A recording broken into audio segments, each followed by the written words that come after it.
it's Krista here, pelvic floor exercise specialist. In this video, I'm going to go through 5 different movements that we're going to do in order to help rebuild the strength of our pelvic floor so that we can stop leaking. Before we get started, I want to go through 4 things though, so that you're aware of what to expect from these exercises. Here's the first thing to consider. These exercises and movements that I'm showing you are what I call the retraining portion of pelvic floor exercise rehabilitation.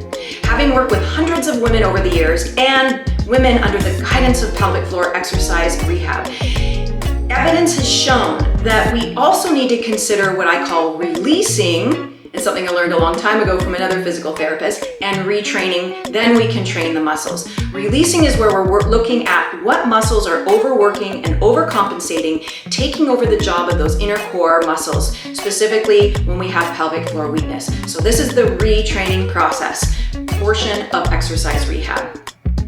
The second thing I want you to know is we are working on coordinating our breath and pelvic floor contraction when there is a dysfunction going on. In this case, pelvic floor weakness, because it's creating a source leaking. We need to also look at our breathing mechanics and connecting to our pelvic floor with a Kegel. So if you're not familiar with how our body is designed to breathe and the most optimal or ideal way to look at doing your pelvic floor contraction, then I encourage you to go to the description below of this video and check out the links I put in there to my 2 videos on breath and pelvic floor contraction. The third thing I want you to be aware of is leaking is a symptom. The source may be pelvic floor weakness, but it may also be something else like a bladder prolapse or hypertonic pelvic floor. The other thing to consider is there are 2 general types of incontinence for urinary incontinence. There's stress urinary incontinence, where we have the sudden leaking when we jump, cough, sneeze, run, or there's urge incontinence, where as soon as we feel like we have to go, you can't hold it and make it to the bathroom. So working on our pelvic floor function and strength does support that, but there is a cognitive behavioral strategy to it as well, and that's training your brain to not go just in case. So those are some things to consider as well when we're working towards eliminating leaking. The 4th thing to understand is pelvic floor muscles are muscles just like any other muscle in our body. We need to work on building their strength and function and tone, and that takes time. Once we've built up that strength and function and we've eliminated our symptoms, then we can't just forget about them. We do have to maintain their function. We do have to check in with them to make sure that they are still working by doing random voluntary contractions of the pelvic floor known as Kegels. The other thing to consider is as we get older, hormonal changes, especially as we head into the perimenopause stage of life, do make those muscles naturally weaken. So we always want to keep working on their strength. So that's very important to know as well. If you're looking for more information and guidance on my release, retrain, train exercise rehabilitation strategy for pelvic function, go check out my link below as I do self-directed programs and virtual work with women. My self-directed programs are specific to different sources of dysfunction. So for example, the one that I'm going to be talking about in this video and we're working on is pelvic weakness, which leads to incontinence, low back or hip pain potentially. We also have issues where we have prolapse, diastasis recti, and hypertonic pelvic floor. So the movement and exercises that we do for those specific issues do change. Okay, take a moment to watch my disclaimer, and then we'll get working on these 5 movements so you can work towards building up the strength and function of that pelvic floor and stop worrying and obsessing about leaking.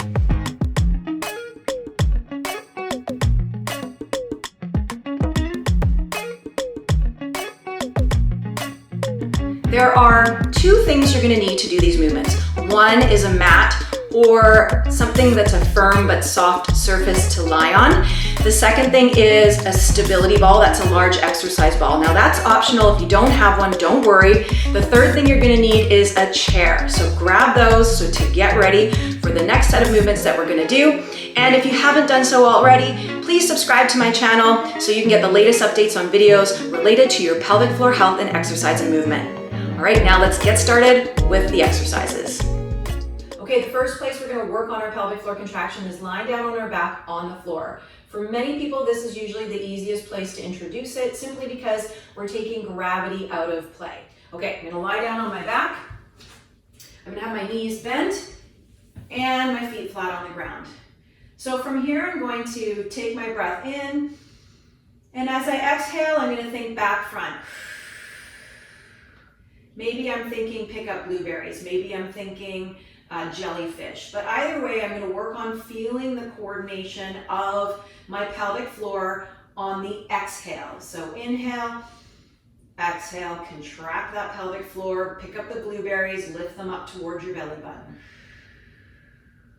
Now I will stay here and do upwards of 15 to 20 contractions, but for me, my viewpoint and things that I've learned from other professionals is quality over quantity is best. So if you find you get to about 10 contractions and they're starting to fade, then that just means your muscles are done. They need a rest. Just like if you're doing a bicep curl and you get to a certain amount of reps and you can't do another one, these muscles are exactly the same. So we need to condition them and treat them like any other muscle in our body from that perspective.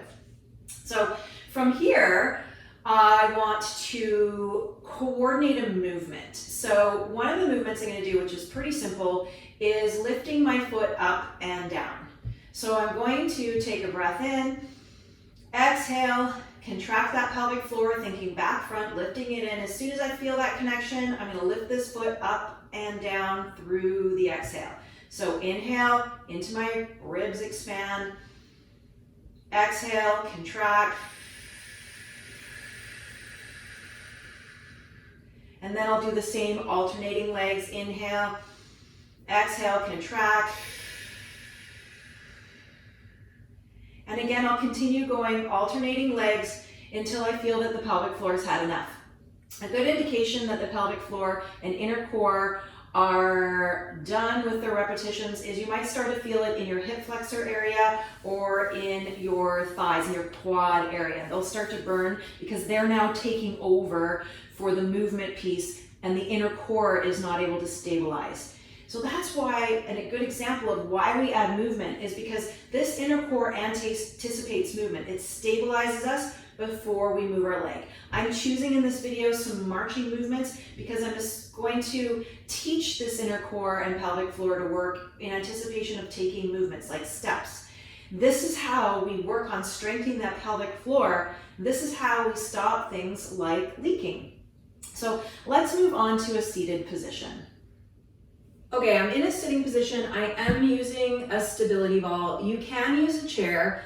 The reason I like to use a stability ball is because when I get into the leg movement action, I want to create even more of a challenge of instability. But when we're first working on our pelvic floor in movement, sometimes a chair is best as you're working on this coordination. So from here, sometimes I suggest to people to lean forward slightly. So they're resting their forearms gently on their legs. They're not rounding their back. They're maintaining their alignment. So again, I'm going to say, make sure you check out my videos on breath and posture and pelvic floor contraction to help understand why I'm saying these things.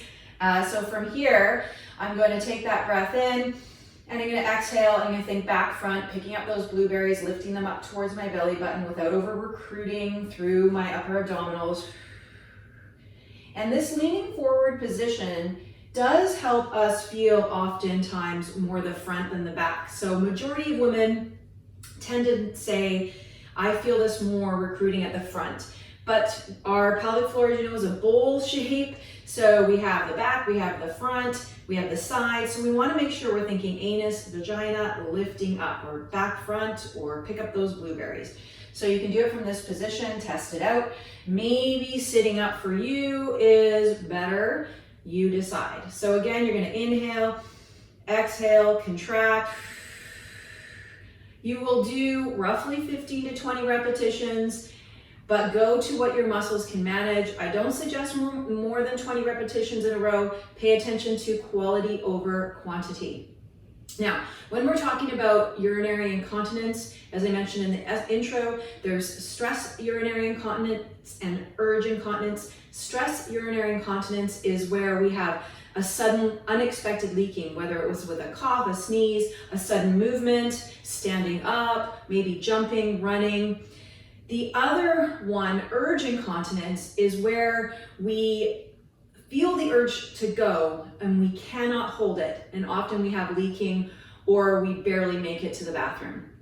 So one of the things you can practice to help if you're experiencing urge incontinence is when you feel the urge to go, pause for a moment. Hopefully you have a chance to sit down, and I want you to just inhale and exhale and practice sitting doing your pelvic floor contractions and see if you can stretch out the length of time that you can avoid going the minute you feel the urge. So for example, maybe at first it's only a couple of minutes. Maybe we can stretch it to 5. So eventually, some of the targets they recommend in the continence awareness associations is to be able to have the feeling of urge and being able to hold it for up to 30 minutes. So that's something to work towards, and you can practice that in the seated position here. Now, of course, we've got to add movement to this because our pelvic floor contractions, our Kegels, anticipate movement, so we have to teach them to work with movement. So one of the movements I do is called a seated slow march, and this is where a stability ball, yes, may be challenging at first, so you might want to go to a chair. So you're simply just going to place your hands on either side of the ball here, lifting one foot at a time in coordination with your breath and pelvic floor contraction. So I'm going to take that breath in, I'm going to exhale, contract my pelvic floor, and you will notice you may rock back and forth, especially if you're on the ball. So this is where you really want to go slow, coordinate. Inhale, exhale, feel that connection. Feel that stabilizing happening before you lift that leg. So there's some work on a seated position when, of course, as I mentioned, when we were lying down, there was no gravity. There's gravity at play here. So how you will feel a connection to your pelvic floor will change. I've worked with hundreds of women over the last 7+ years. And one of the areas where 2 things occur in women is when they are standing up, is they either have leaking, and this is more obvious as they get older and into the perimenopause, menopause phase, or when we're younger, they have what they feel like air coming out, or we call it queefing. So when they go to stand up, they feel like there's either air or they have incontinence. Well, the reason why is standing up from a chair creates more intra-abdominal pressure than lying on our back and doing a crunch, just lifting our head and shoulders. Now, we don't lie on our back and do crunches every day, but we certainly stand up from a chair every day. So this is a great place to work on coordinating your breath and contraction, standing up to help alleviate things like leaking, low back pain, hip pain to start. So from here, I'm just going to simply follow my breathing pattern. Inhale, exhale, feel the connection to my pelvic floor and stand up. I want to inhale down, exhale, contract, stand up, and so on. Now here's a few things you may notice. When you go to stand up, you may find you have to jolt forward. This tells me a couple of things. Legs, quads, and glutes need some work on building strength, as well as strengthening that inner core. So you're able to rise up in more of a steady fashion versus rocking forward or using pressure on your legs to stand up.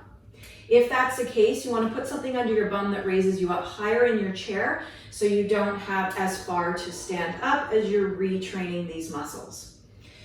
The other thing that happens is people say they feel the connection before they stand up, but then they lose it as they're standing up. Well, again, this is a sign of the pelvic floor muscles need some work. When we are sitting down, we are in a stable position. So the muscles are relaxed and we can connect with them and feel them quite well. But as soon as we go to stand up, gravity's at play, we start to lose the connection with them. The other thing to keep in mind is the inner core fires up when we need to be stable. And from this position to this position, we're going from stable, unstable to stable. I'm more stable standing here with a bit wider stance than I am at any point through this position of the squat. So as you're rising up, that inner core starts to let go. It doesn't need to have a full contraction as it hits its more stable point. So it is natural to feel your contraction and then rise up and then start to lose it when you get to the top. In fact, I don't suggest that we keep holding it tight indefinitely, we don't want to revert towards something like high tone or hypertonic pelvic floor. So this is the sit to stand practice that I get people to do to work on coordinating their pelvic floor contraction with breath in movement. All the while, the goal is to retrain those pelvic floor muscles, strengthen them up, strengthen up that inner core so we can stop things like leaking. So there are the 5 exercises that you can start doing to work on strengthening that pelvic floor function. Remember what I said at the beginning of this video, there could be other underlying issues, potentially a bladder prolapse, hypertonic pelvic floor. So if you're unsure, you should go see a pelvic floor physical therapist. I also offer self-directed programs for my pelvic floor exercise rehabilitation strategy of release, retrain, and train. You can find those in the description below. They're specific to pelvic floor weakness, diastasis recti, pelvic organ prolapse, hypertonic pelvic floor. And finally, if you found this video helpful, please give it a like and remember to subscribe to my channel.